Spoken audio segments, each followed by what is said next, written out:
El aislamiento estratégico, cortar las alas para que no huyas. El ser humano es un ser social. Necesitamos conexiones con los demás para sobrevivir, para desarrollarnos y para mantener nuestro sentido de la realidad. El aislamiento estratégico es una de las tácticas más efectivas y dañinas de la psicología oscura. Es el proceso deliberado de cortar a la víctima de su red de apoyo, dejándola sola y vulnerable, para que el manipulador pueda ejercer un control total sobre ella. El objetivo es dejar a la víctima sin alas, para que no pueda volar.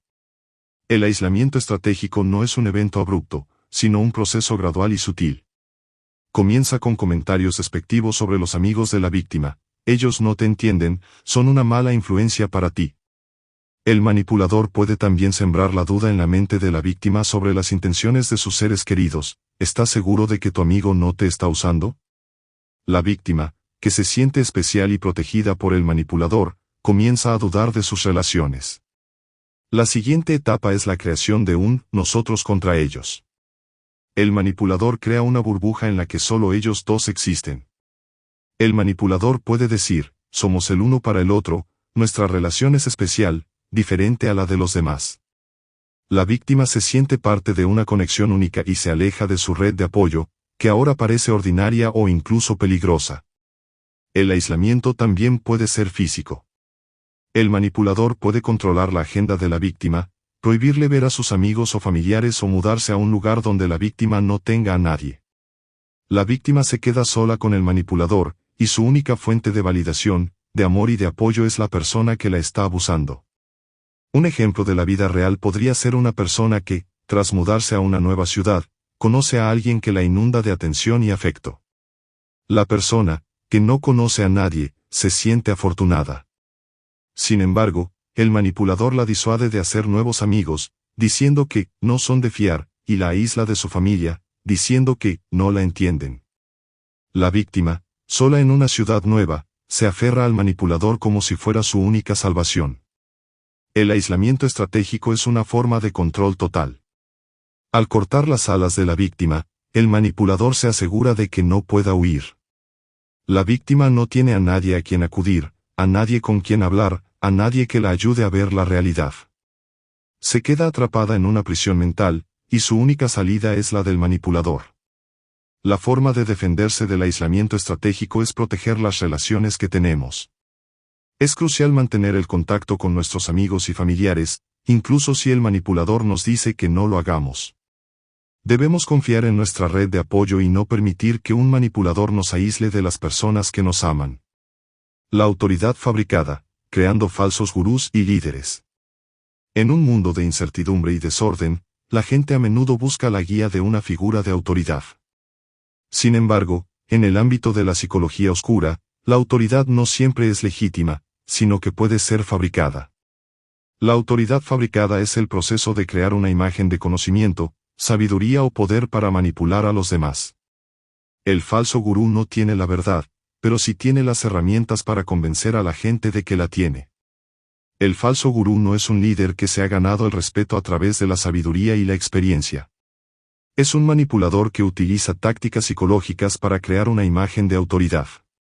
Una de las tácticas más comunes es la creación de un lenguaje especial.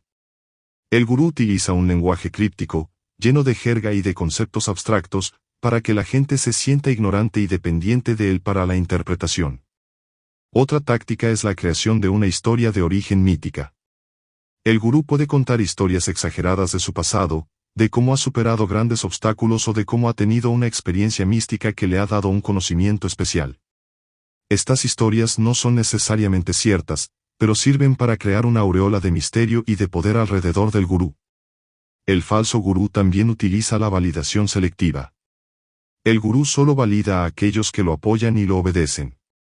Aquellos que cuestionan su autoridad son rechazados, humillados o expulsados del grupo. Esto crea un ambiente en el que la gente tiene miedo de cuestionar, y el grupo se convierte en una cámara de eco en la que todos refuerzan la autoridad del gurú. Un ejemplo de la vida real podría ser el de un coach de vida o líder espiritual que utiliza un lenguaje críptico, cuenta historias exageradas de su vida y humilla a aquellos que cuestionan sus métodos. Los seguidores, que buscan la guía y la validación, se aferran a las palabras del gurú, creyendo que él tiene la clave de la felicidad, cuando en realidad lo único que tiene es el poder de controlarlos. El peligro de la autoridad fabricada es que la gente se entrega a ella de manera voluntaria. Creen que el gurú es la única fuente de la verdad y de la salvación, y por ello, renuncian a su propia autonomía. La gente está dispuesta a hacer lo que sea, a dar lo que sea y a creer lo que sea, si creen que les está siendo dado por una figura de autoridad. Para defenderse de la autoridad fabricada, es crucial cuestionar la fuente de la autoridad.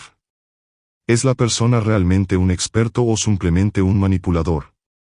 ¿Su mensaje es claro y coherente o está lleno de jerga y de conceptos abstractos?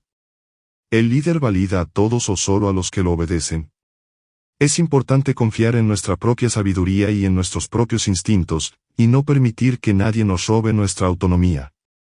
El lenguaje hipnótico, palabras que desarman la voluntad. Las palabras tienen el poder de construir y de destruir. En la psicología oscura, el lenguaje puede ser usado como una herramienta de hipnosis para desarmar la voluntad de una persona, anular su pensamiento crítico y hacerla más susceptible a la manipulación. El lenguaje hipnótico no se trata de trucos de magia, sino de una forma de comunicación que se centra en el subconsciente, en lugar del consciente. El lenguaje hipnótico se caracteriza por varias técnicas. Una de ellas es la ambigüedad deliberada. El manipulador utiliza frases vagas que pueden ser interpretadas de varias maneras, de manera que la víctima proyecta sus propias esperanzas y deseos en la frase. Por ejemplo, un gurú podría decir, tu éxito está cerca. La víctima, que quiere tener éxito, interpreta que el gurú ha prometido que ella tendrá éxito. La promesa no es real, pero la creencia sí. Otra táctica es el uso de preguntas que no se pueden responder con un no. El manipulador puede preguntar, ¿estás listo para un futuro mejor o quieres ser feliz?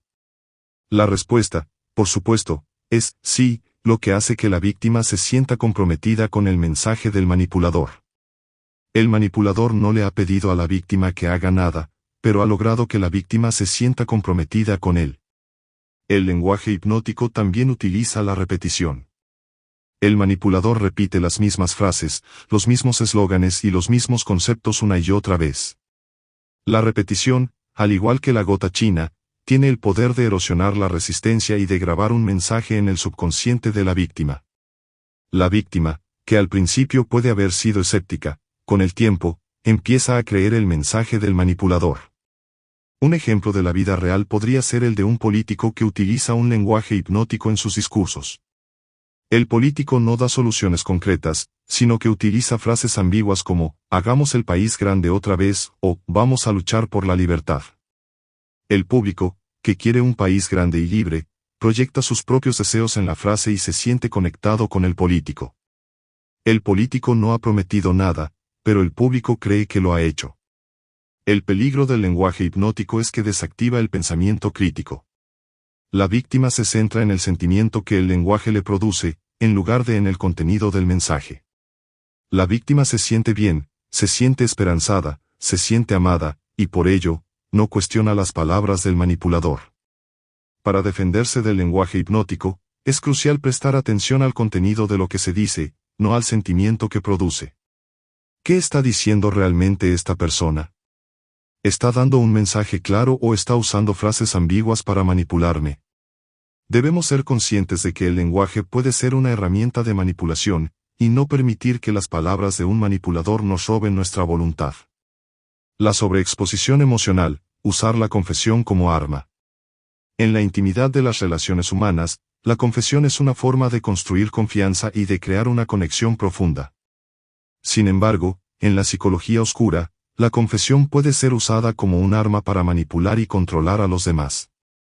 La sobreexposición emocional es la técnica de compartir información personal y vulnerable de manera prematura y desproporcionada, no con el propósito de conectar, sino con el propósito de crear una falsa intimidad y una deuda emocional. El manipulador que usa esta táctica se presenta a sí mismo como una persona abierta y honesta. En las primeras etapas de una relación, el manipulador puede compartir historias tristes de su pasado, de sus traumas o de sus luchas. La víctima, conmovida por la aparente vulnerabilidad del manipulador, se siente especial, ya que cree que le ha sido confiada información que no comparte con nadie más. Esto crea una sensación de intimidad que no es real, ya que el manipulador solo está compartiendo lo que es útil para la manipulación. El objetivo de la sobreexposición emocional es doble. Primero, crea una deuda de reciprocidad. La víctima, al haber recibido tanta información personal del manipulador, se siente en la obligación de compartir su propia información. La víctima se siente presionada a abrirse, incluso si no se siente cómoda haciéndolo. El manipulador, que ahora tiene información vulnerable sobre la víctima, puede usarla para manipularla en el futuro. Segundo, la sobreexposición emocional crea una excusa para el mal comportamiento. El manipulador puede usar su historia de trauma o de dolor para justificar su abuso. Lo siento por haberte gritado, pero es que mi padre siempre me gritaba. La víctima, que siente empatía por el manipulador, puede perdonarlo y excusar su comportamiento, lo que le permite al manipulador seguir abusando de ella. Un ejemplo de la vida real podría ser una persona que, en la primera cita, le cuenta a su pareja una historia trágica de su vida. La pareja, que se siente conmovida, se abre y le cuenta sus propias historias. A partir de ese momento, la relación se centra en el dolor y el trauma, y el manipulador utiliza su historia para manipular a la víctima, pidiéndole favores o usando su tristeza para que la víctima se sienta culpable por no complacerlo. El peligro de la sobreexposición emocional es que se disfraza de intimidad. La víctima no se da cuenta de que está siendo manipulada porque el manipulador parece ser tan vulnerable y honesto. La víctima se siente conectada, pero la conexión es falsa, y la vulnerabilidad es una herramienta para el control.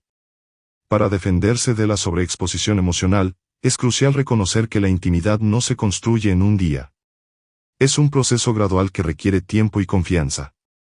Si alguien te cuenta historias trágicas de su vida en la primera cita, es una señal de alerta. Es importante no sentirte presionado a abrirte y no confundir la vulnerabilidad con el abuso. El control intermitente, premios y castigos en ciclo adictivo. En la psicología, el reforzamiento intermitente es un concepto que se usa para explicar por qué el comportamiento es tan difícil de extinguir. Es el principio de que si a veces se premia una acción y otras veces no, el comportamiento se vuelve más fuerte y más adictivo. En la psicología oscura, esta táctica se usa para controlar a las personas, creando una dependencia psicológica en la que la víctima anhela la aprobación y el afecto del manipulador. El control intermitente es un ciclo de premios y castigos que desestabiliza a la víctima. El manipulador no es consistentemente bueno o consistentemente malo. Un día, el manipulador puede ser encantador, cariñoso y atento. Al día siguiente, puede ser frío, distante y cruel. La víctima no sabe qué esperar, y vive en un estado constante de ansiedad y de incertidumbre. La fase de premio es la que mantiene a la víctima enganchada. Cuando el manipulador es bueno, la víctima se siente amada y valorada, y se aferra a la esperanza de que la relación vuelva a ser así. La víctima idealiza la fase de luna de miel, creyendo que el verdadero manipulador es la persona encantadora y que la crueldad es solo un lapsus. La víctima se esfuerza por recuperar la fase de luna de miel, lo que la hace más susceptible a la manipulación. La fase de castigo es la que hace que la víctima se sienta inadecuada y culpable. El manipulador puede retirar el afecto, dar el silencio punitivo o hacer comentarios crueles. La víctima, que no sabe qué hizo para merecer el castigo, se siente desesperada por la aprobación del manipulador. La víctima se disculpa, suplica y hace todo lo posible para que el manipulador vuelva a ser bueno, lo que refuerza el poder del manipulador. Un ejemplo de la vida real podría ser una pareja en la que uno de los miembros es increíblemente cariñoso un día y al día siguiente es frío y distante. La víctima, que se siente confundida, se esfuerza por complacer a su pareja, comprándole regalos, cocinando su comida favorita o haciendo favores. La víctima, sin saberlo, está reforzando el comportamiento del manipulador, ya que le está dando lo que quiere, control. El control intermitente es un ciclo de abuso. La víctima se queda atrapada en una relación en la que el amor y el dolor están entrelazados. La víctima no puede irse, ya que la esperanza de que el amor vuelva es demasiado fuerte. La víctima se convierte en una adicta a la relación, anhelando la próxima dosis de afecto. La única forma de liberarse del control intermitente es reconocer que el manipulador no va a cambiar. La fase de luna de miel no es el verdadero manipulador, la crueldad es. Es importante dejar de esperar que el manipulador vuelva a ser la persona encantadora que fue al principio y aceptar que la relación es un ciclo de abuso. La validación retirada, la frialdad como castigo invisible. La validación es una necesidad humana fundamental. Nos ayuda a sentirnos vistos, escuchados y valorados. En las relaciones saludables, la validación se da de manera natural y sin condiciones. Sin embargo, en la psicología oscura, la validación puede ser retirada como una forma de castigo invisible. La validación retirada es el proceso de retirar el afecto, la atención y el reconocimiento de una persona para que se sienta invisible, inadecuada y necesitada de la aprobación del manipulador. El manipulador que usa esta táctica no castiga a la víctima con gritos o con violencia, sino con la frialdad. Cuando la víctima hace algo que no le gusta, el manipulador se vuelve emocionalmente inaccesible. No responde a sus mensajes, no la mira a los ojos, no le habla. La víctima, que está acostumbrada a la validación del manipulador, se siente herida y confundida. Se pregunta qué hizo mal y se esfuerza por recuperar la atención del manipulador. La validación retirada es una forma de castigo pasivo-agresivo. El manipulador no le dice a la víctima por qué está enojado, sino que la deja adivinar. La víctima, que está desesperada por la aprobación, hace todo lo posible para complacer al manipulador, lo que le da al manipulador un control total sobre ella. El manipulador no tiene que pedirle a la víctima que haga algo, solo tiene que retirarle su validación, y la víctima lo hará por sí misma. Un ejemplo de la vida real podría ser una pareja en la que uno de los miembros se niega a hablar con el otro cuando está enojado. La víctima, que no sabe por qué su pareja está enojada, se disculpa, le compra regalos y hace favores, con la esperanza de que su pareja vuelva a ser la misma. La víctima, sin saberlo, está reforzando el comportamiento del manipulador, ya que le está dando lo que quiere, sumisión. La validación retirada es una forma de abuso emocional. La víctima se siente invisible, inadecuada y sola. La víctima se obsesiona con recuperar la validación del manipulador, y su autoestima se basa en si el manipulador le está dando o no su aprobación. La víctima se queda atrapada en una relación en la que el afecto es una moneda que se usa para el control. Para defenderse de la validación retirada, es crucial reconocer que la validación no debe ser condicional. La validación genuina se da sin condiciones, sin esperar nada a cambio. Si alguien te retira su afecto como una forma de castigo, es una señal de que no te está validando de manera genuina, sino que te está manipulando. El encanto de la oscuridad, fascinación por lo prohibido. El ser humano es una criatura de contradicciones. Por un lado, anhelamos la luz, la bondad y la seguridad. Por otro lado, somos inevitablemente atraídos por la oscuridad, por lo prohibido y por lo peligroso. El encanto de la oscuridad es un concepto psicológico que explora por qué la gente se siente atraída por la maldad, por los villanos y por la psicología oscura. No se trata de querer ser malo, sino de una fascinación por lo que se esconde detrás de la máscara de la normalidad. El encanto de la oscuridad se basa en varios factores. Uno de ellos es la fascinación por el poder. El villano, el psicópata, el manipulador, tiene un poder que la persona normal no tiene, el poder de hacer lo que quiere, de romper las reglas, de vivir sin culpa. Para una persona que se siente atrapada por las normas sociales, el poder del villano es atractivo. Otro factor es la fascinación por la libertad. El villano vive sin las cadenas de la moralidad, de la empatía y de la culpa. El villano es libre. Para una persona que se siente atrapada por sus propias reglas morales, la libertad del villano es tentadora.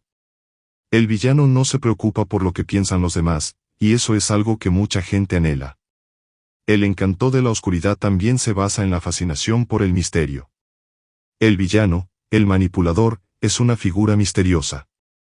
No sabemos lo que está pensando, no sabemos lo que está sintiendo, no sabemos lo que va a hacer a continuación. El misterio es intrigante, y la gente se siente atraída por la necesidad de descifrar al villano. Un ejemplo de la vida real podría ser la fascinación por los villanos de las películas o los asesinos en serie. La gente no quiere ser un asesino en serie, pero sí quiere entender lo que los motiva. La gente se siente atraída por la oscuridad de la mente humana, por la necesidad de entender por qué la gente hace cosas malas. El peligro del encanto de la oscuridad es que puede llevarnos a idealizar a la gente tóxica. La persona que se siente atraída por la oscuridad puede idealizar al manipulador, viéndolo como una figura compleja e interesante, en lugar de una persona peligrosa y abusiva. La fascinación por el misterio puede llevarnos a ignorar las señales de alerta. Para defenderse del encanto de la oscuridad, es crucial recordar que la oscuridad no es un lugar para quedarse. Es un lugar para visitar, para explorar, para entender, pero no para vivir en él. Es importante distinguir entre la fascinación por la oscuridad y la idealización de la maldad. La fascinación es una forma de entender, la idealización es una forma de justificar. La identidad fragmentada, romper la autoimagen para rehacerla. La identidad es el ancla que nos mantiene en un sentido de ser, de quienes somos y qué valor tenemos. En las relaciones de abuso, una de las tácticas más devastadoras es la identidad fragmentada. Esta táctica es el proceso deliberado de romper la autoimagen de una persona para que el manipulador pueda rehacerla a su imagen y semejanza. Es un acto de borrado de la identidad que deja a la víctima sin un sentido de sí misma. La identidad fragmentada comienza con la devaluación. El manipulador comienza a criticar a la víctima de manera sutil y constante. No eres tan inteligente, tu trabajo no es tan bueno, tus amigos no te quieren de verdad. La víctima, que al principio puede resistirse, comienza a internalizar las críticas del manipulador, y su autoimagen empieza a erosionarse. La siguiente etapa es el aislamiento. El manipulador, que ya ha debilitado la autoimagen de la víctima, la aísla de su red de apoyo. La víctima se queda sola con el manipulador, y su única fuente de validación es la persona que la está abusando. La víctima se siente sola y desorientada, y se aferra al manipulador como si fuera su única salvación. Una vez que la víctima ha sido devaluada y aislada, el manipulador puede comenzar a reconstruir su identidad. El manipulador le dice a la víctima quién es, qué debe pensar, qué debe sentir y qué debe hacer. La víctima, que ha perdido su propio sentido de sí misma, se aferra a la nueva identidad que el manipulador le ha dado. La víctima se convierte en una extensión del manipulador, sin su propia autonomía. Un ejemplo de la vida real podría ser una persona que, en una relación de abuso, comienza a cambiar su forma de vestir, su forma de hablar y sus pasatiempos para complacer a su pareja. La víctima no se da cuenta de que está perdiendo su propia identidad, ya que cree que está haciendo los cambios por amor. La víctima se convierte en una versión de sí misma que el manipulador ha creado. El peligro de la identidad fragmentada es que la víctima no se da cuenta de que está perdiendo su propia identidad. La víctima cree que está mejorando, que está creciendo, que está cambiando para mejor. La víctima no se da cuenta de que la persona en la que se está convirtiendo es un fantasma, una creación del manipulador. Para defenderse de la identidad fragmentada, es crucial proteger nuestra propia identidad. Es importante recordar quiénes somos, qué valor tenemos y qué queremos de la vida. Es importante no permitir que nadie nos defina, nos critique o nos diga quiénes somos. La identidad es un tesoro que no debemos dejar que nadie nos robe. El cultivo del miedo, la semilla que nunca deja de crecer. El miedo es una de las emociones más primitivas y poderosas. Nos protege del peligro y nos impulsa a la supervivencia. Sin embargo, en la psicología oscura, el miedo no se usa para protegernos, sino para controlarnos. El cultivo del miedo es el proceso de sembrar el miedo en la mente de una persona para que se sienta insegura, ansiosa y dependiente del manipulador. El miedo se convierte en una semilla que nunca deja de crecer. El cultivo del miedo comienza con la amenaza sutil. El manipulador no amenaza a la víctima de manera directa, sino que utiliza un lenguaje vago que la hace sentir insegura. Por ejemplo, un jefe podría decir, no sé si vamos a poder mantener a todos en la empresa, o un político podría decir, si no me votan, el país va a caer en el caos. La amenaza no es real, pero el miedo sí. La siguiente etapa es la creación de un enemigo. El manipulador le da a la víctima a alguien a quien culpar, a alguien a quien temer. Puede ser un grupo de personas, un partido político o un familiar. El manipulador no solo le da a la víctima a alguien a quien culpar, sino que también se presenta a sí mismo como el salvador, el único que puede proteger a la víctima del enemigo. Una vez que el miedo ha sido sembrado y un enemigo ha sido creado, el manipulador puede usar el miedo para controlar a la víctima. La víctima, que se siente insegura y asustada, se aferra al manipulador como si fuera su única protección. La víctima está dispuesta a hacer lo que sea, a creer lo que sea y a dar lo que sea, si cree que eso la protegerá del enemigo. Un ejemplo histórico de esta técnica se puede ver en la forma en que los dictadores han utilizado el miedo para controlar a sus poblaciones.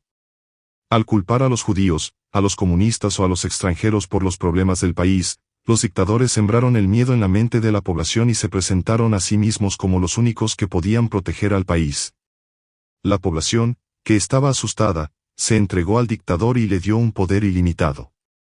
El peligro del cultivo del miedo es que la víctima se queda atrapada en un estado de ansiedad y de inseguridad. La víctima vive con miedo, y el miedo se convierte en una parte de su identidad. El miedo se convierte en una semilla que nunca deja de crecer, y la víctima se queda atrapada en una prisión mental de la que no puede escapar. Para defenderse del cultivo del miedo, es crucial cuestionar la fuente del miedo. ¿Es el miedo real o es una manipulación? ¿El enemigo es real o es una creación del manipulador? Es importante confiar en nuestra propia percepción, en nuestra propia sabiduría y en nuestra propia fuerza, y no permitir que nadie nos robe nuestra paz mental. La apatía inducida, la anestesia del espíritu. En el complejo entramado de la psicología oscura, una de las metas más sutiles y dañinas es aniquilar la voluntad de la víctima. La apatía inducida es la táctica de llevar a una persona a un estado de indiferencia y de pasividad, donde ya no tiene la energía o el deseo de luchar, de resistir o de tomar decisiones. No es una apatía natural, sino una que es cultivada de manera deliberada para hacer a la víctima más fácil de controlar. La apatía inducida no se logra de la noche a la mañana, sino a través de un proceso gradual de fatiga psicológica. El manipulador somete a la víctima a un bombardeo constante de problemas, de crisis y de drama, de manera que la víctima se siente constantemente abrumada. La víctima, que está agotada, se rinde y deja de luchar. La apatía se convierte en una forma de supervivencia, una manera de anestesiar el espíritu para no sentir más dolor. Otra táctica es la anulación de la recompensa. El manipulador, que antes premiaba a la víctima por su esfuerzo, deja de hacerlo. La víctima, que se esfuerza y no recibe nada a cambio, se siente frustrada y desanimada. Con el tiempo, la víctima deja de esforzarse. ¿Para qué intentarlo, si no hay recompensa? La apatía se convierte en un estado de desinterés por la vida, por los pasatiempos y por las relaciones. El manipulador también puede usar la humillación constante. El manipulador se ríe de las ideas de la víctima, de sus pasatiempos, de sus sueños. La víctima, que se siente humillada, deja de compartir sus pensamientos y sus sueños. El manipulador ha logrado que la víctima se sienta sin valor, sin voz y sin esperanza. Un ejemplo de la vida real podría ser un familiar que constantemente critica los sueños de otro. Por ejemplo, un padre que le dice a su hijo, nunca serás un artista, deja de soñar.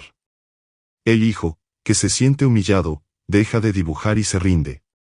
El padre ha logrado que el hijo se sienta sin esperanza, sin voz y sin valor. El peligro de la apatía inducida es que la víctima se convierte en un fantasma de sí misma. La víctima pierde su pasión, su alegría y su sentido de sí misma. La víctima se queda atrapada en un estado de inercia y de pasividad, y su única forma de escapar es la del manipulador. Para defenderse de la apatía inducida, es crucial recordar que la pasión, la alegría y el sentido de sí mismo no son un regalo que los demás nos dan, sino un tesoro que debemos proteger. Es importante no permitir que nadie nos robe nuestra pasión, nuestra alegría y nuestro sentido de sí mismo. El dilema del vínculo traumático, la adicción al abuso.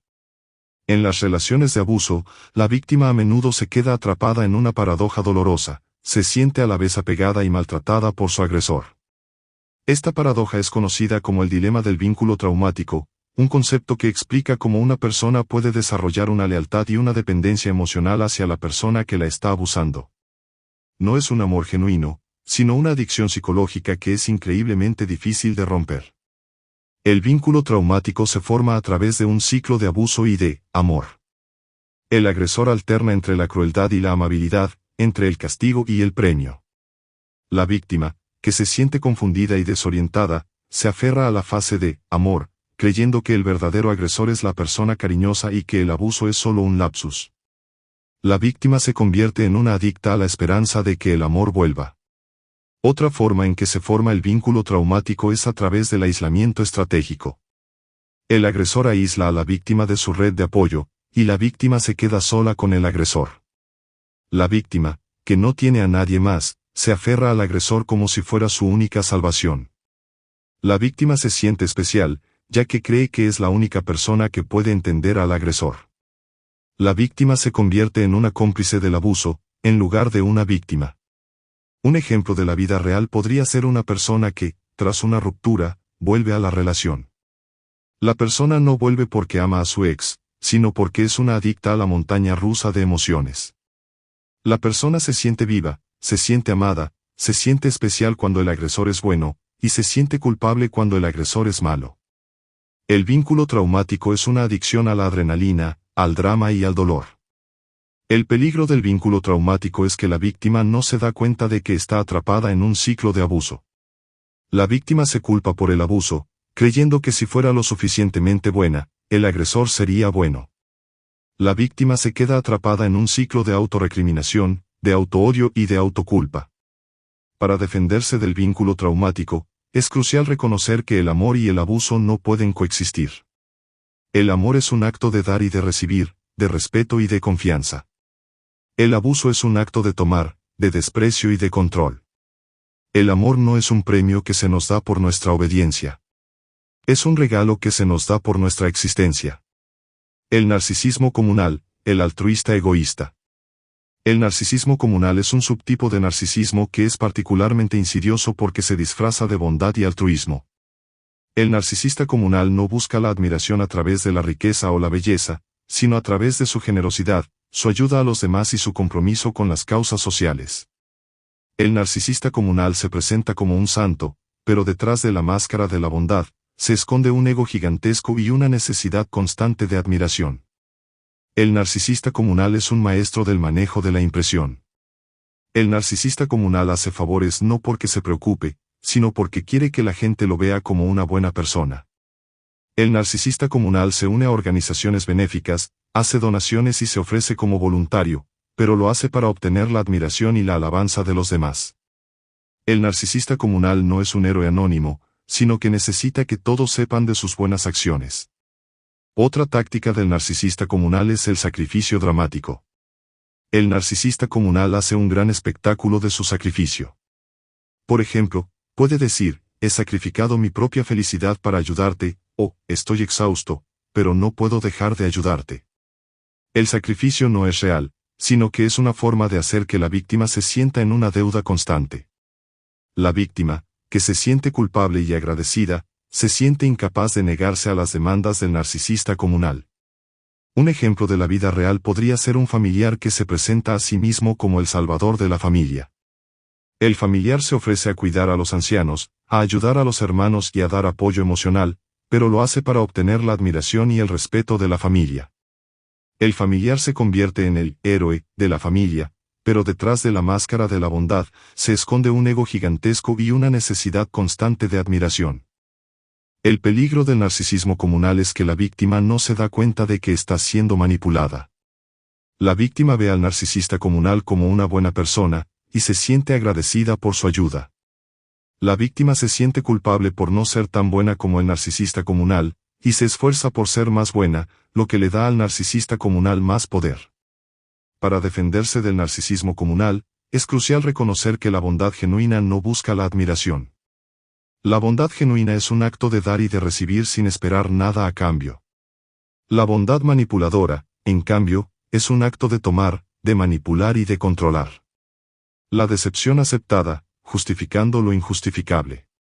La decepción aceptada es un fenómeno psicológico que se da en las relaciones de abuso, donde la víctima, para protegerse del dolor, justifica el comportamiento del agresor. La víctima, en lugar de aceptar que está en una relación de abuso, se convence a sí misma de que el agresor es una buena persona y de que sus acciones tienen una justificación. Es una forma de autoengaño que permite a la víctima seguir en la relación, a pesar del dolor que le causa. La decepción aceptada se basa en varios mecanismos psicológicos. Uno de ellos es la racionalización. La víctima racionaliza el comportamiento del agresor, diciendo, no es su culpa, tuvo una infancia difícil, o lo hace porque me ama. La víctima crea una narrativa que le permite justificar el abuso, lo que la hace menos dolorosa. Otra táctica es la comparación con el pasado. La víctima se compara con otras personas que han sufrido más, diciendo, no es tan malo, podría ser peor. La víctima minimiza el abuso, lo que le permite seguir en la relación.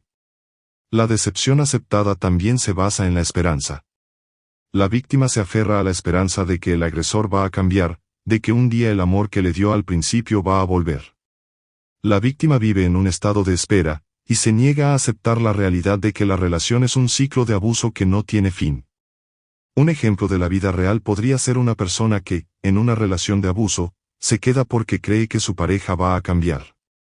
La víctima se queda porque ama la versión de su pareja que vio al principio, y se niega a aceptar la versión de su pareja que ve ahora.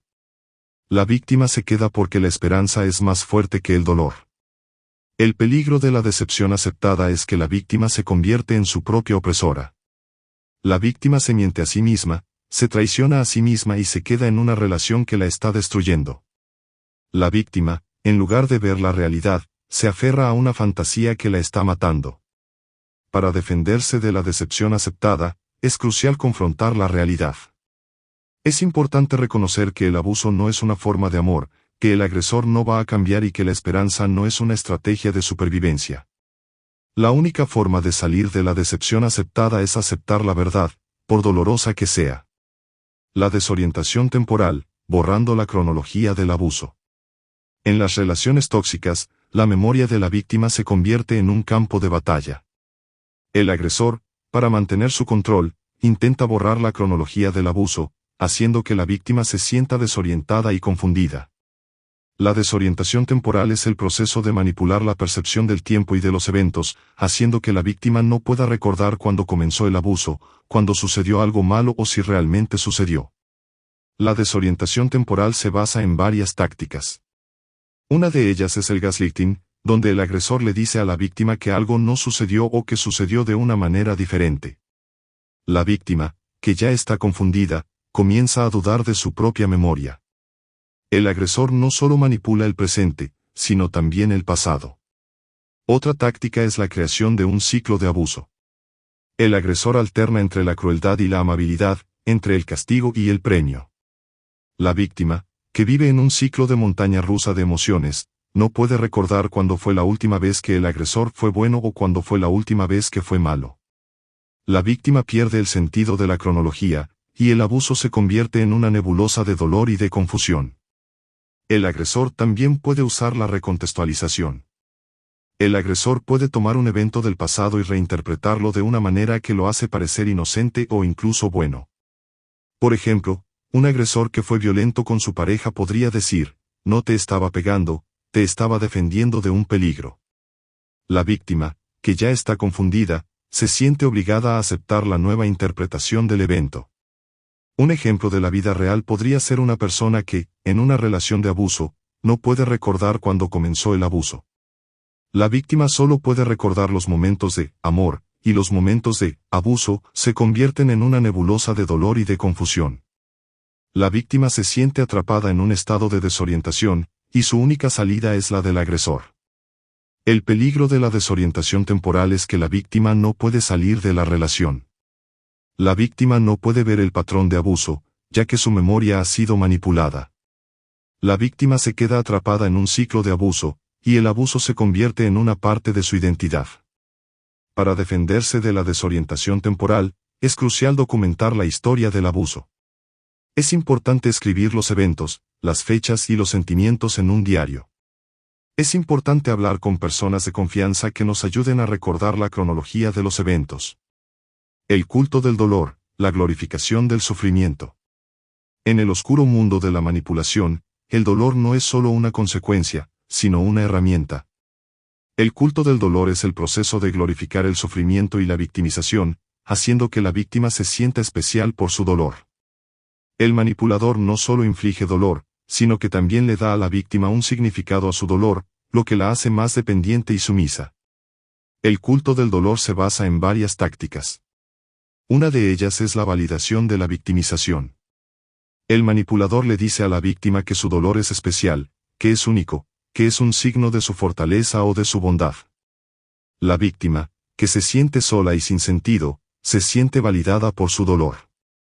El dolor se convierte en una fuente de identidad, en lugar de una fuente de sufrimiento. Otra táctica es la competición de victimización. El manipulador compite con la víctima por el título de la persona más sufrida.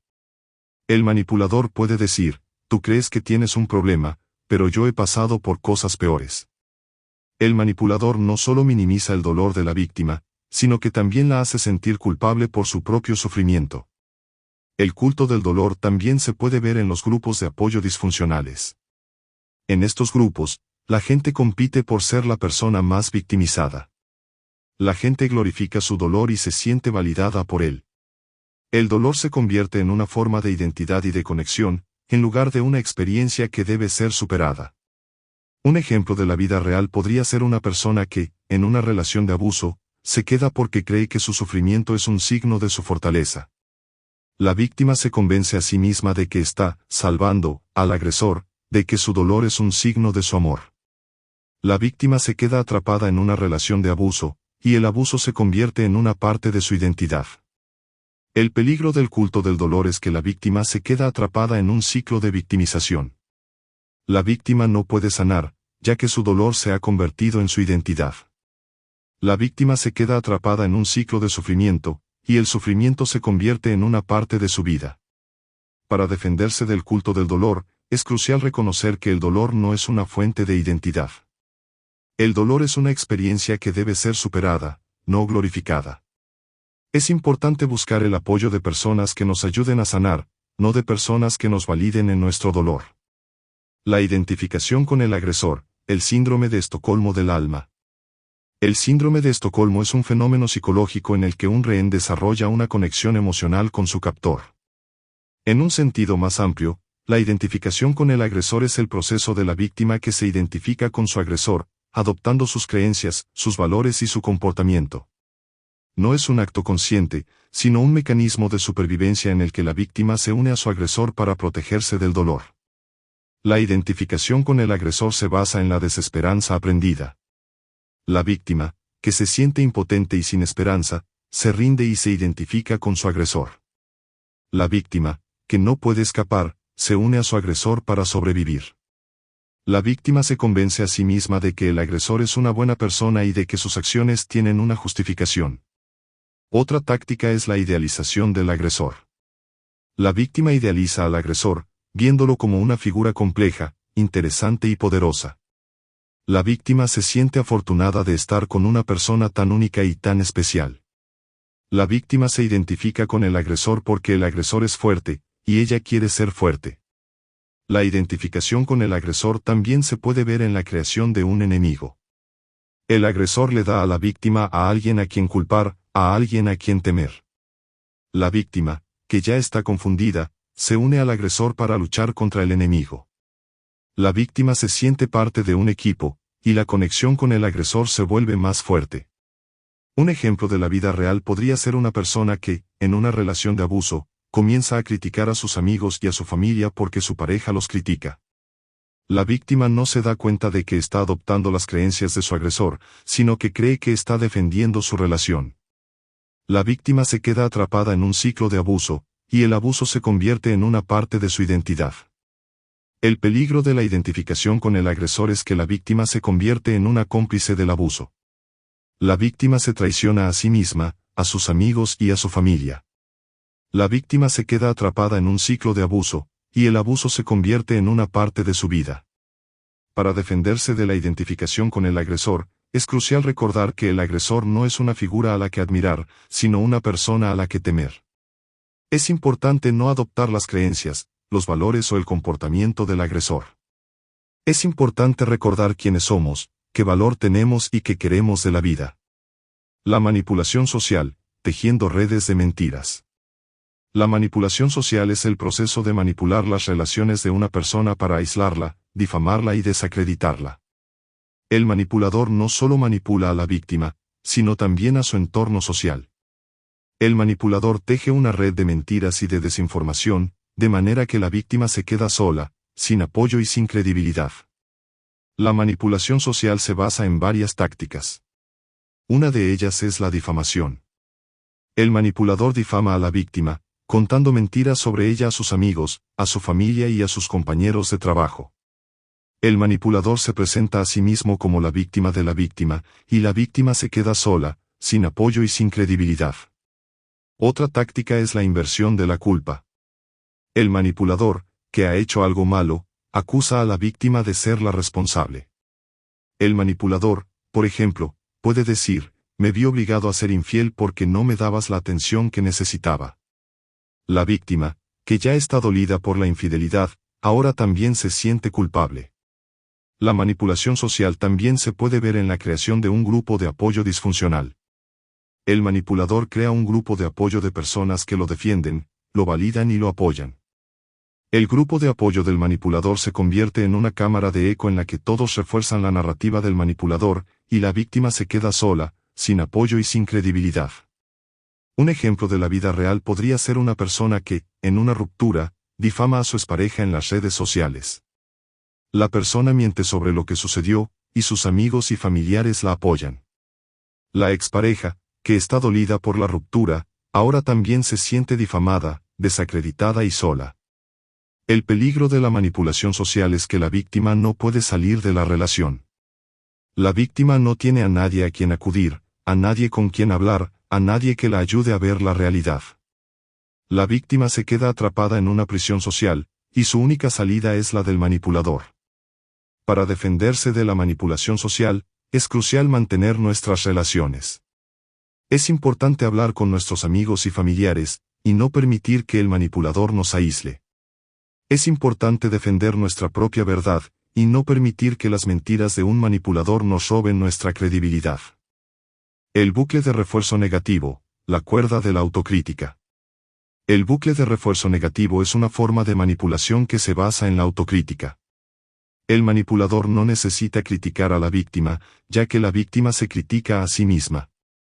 El manipulador ha sembrado la semilla de la autocrítica en la mente de la víctima, y la víctima se convierte en su propia opresora. El manipulador solo tiene que dar un empujón para que el bucle comience. El bucle de refuerzo negativo se basa en varias tácticas. Una de ellas es la crítica sutil. El manipulador no critica a la víctima de manera directa, sino que utiliza un lenguaje vago que la hace dudar de sí misma. Por ejemplo, un jefe podría decir, no sé si eres la persona adecuada para este trabajo, o un familiar podría decir, no sé si eres lo suficientemente bueno para esa persona. La víctima, que ya está insegura, se siente obligada a criticarse a sí misma. Otra táctica es la humillación pública. El manipulador humilla a la víctima en público, lo que hace que la víctima se sienta avergonzada y humillada. La víctima, que ya está insegura, se siente obligada a autocriticarse. La víctima se culpa a sí misma por la humillación, en lugar de culpar al manipulador. El bucle de refuerzo negativo también se puede ver en la creación de un ideal inalcanzable. El manipulador le da a la víctima un ideal inalcanzable, y la víctima se esfuerza por alcanzarlo. La víctima, que nunca lo logra, se siente fracasada, inadecuada y culpable. El manipulador no necesita criticar a la víctima, ya que la víctima se critica a sí misma. Un ejemplo de la vida real podría ser una persona que, en una relación de abuso, se siente inadecuada. La víctima se critica a sí misma por no ser lo suficientemente atractiva, inteligente o exitosa. La víctima se esfuerza por ser lo que su pareja quiere que sea, y cuando no lo logra, se siente fracasada. La víctima se queda atrapada en un ciclo de autocrítica, y el manipulador se queda con el control. El peligro del bucle de refuerzo negativo es que la víctima se convierte en su propia opresora. La víctima se critica a sí misma, se humilla a sí misma y se culpa a sí misma. La víctima se queda atrapada en un ciclo de autocrítica, y su única salida es la del manipulador. Para defenderse del bucle de refuerzo negativo, es crucial romper el ciclo de la autocrítica. Es importante no permitir que nadie nos defina, nos critique o nos humille. Es importante recordar que somos suficientes, que somos valiosos y que somos dignos de amor. El futuro hipotético, la promesa de un mañana que nunca llega. En la psicología oscura, la esperanza es una herramienta de manipulación. El manipulador no promete un presente mejor, sino un futuro hipotético. El futuro hipotético es la táctica de usar la promesa de un mañana que nunca llega para mantener a la víctima en una relación de abuso. El manipulador usa la esperanza como una cuerda que ata a la víctima a su lado, y la víctima se queda atrapada en la espera de un mañana que no existe. El futuro hipotético se basa en varias tácticas. Una de ellas es la promesa de cambio. El manipulador le promete a la víctima que va a cambiar. Voy a ser un mejor novio, voy a ser un mejor jefe, voy a ser un mejor amigo. La víctima, que se aferra a la esperanza, se queda en la relación, esperando que el cambio llegue. Otra táctica es la creación de un futuro idealizado. El manipulador le da a la víctima una visión idealizada de su futuro juntos. Vamos a casarnos y a tener hijos, vamos a viajar por el mundo, vamos a ser la pareja perfecta. La víctima, que se aferra a la fantasía, se queda en la relación, esperando que la fantasía se haga realidad. El futuro hipotético también se puede ver en la justificación del pasado. El manipulador, que ha hecho algo malo, justifica su comportamiento, diciendo que es un problema del pasado, y que el futuro será diferente. La víctima, que se aferra a la esperanza, se queda en la relación, esperando que el pasado no se repita. Un ejemplo de la vida real podría ser una persona que, en una relación de abuso, se queda porque su pareja le promete que va a cambiar. La víctima se queda porque ama la versión de su pareja que vio al principio, y se niega a aceptar la versión de su pareja que ve ahora. La víctima se queda porque la esperanza es más fuerte que el dolor. El peligro del futuro hipotético es que la víctima se queda atrapada en la espera. La víctima vive en un estado de espera, y se niega a vivir en el presente. La víctima se queda atrapada en una relación que la está destruyendo, y su única salida es la del manipulador. Para defenderse del futuro hipotético, es crucial vivir en el presente. Es importante no aferrarse a la promesa de un mañana que no llega, y aceptar la realidad del hoy. Es importante recordar que el futuro es incierto, y que la única forma de tener un futuro mejor es haciendo un presente mejor.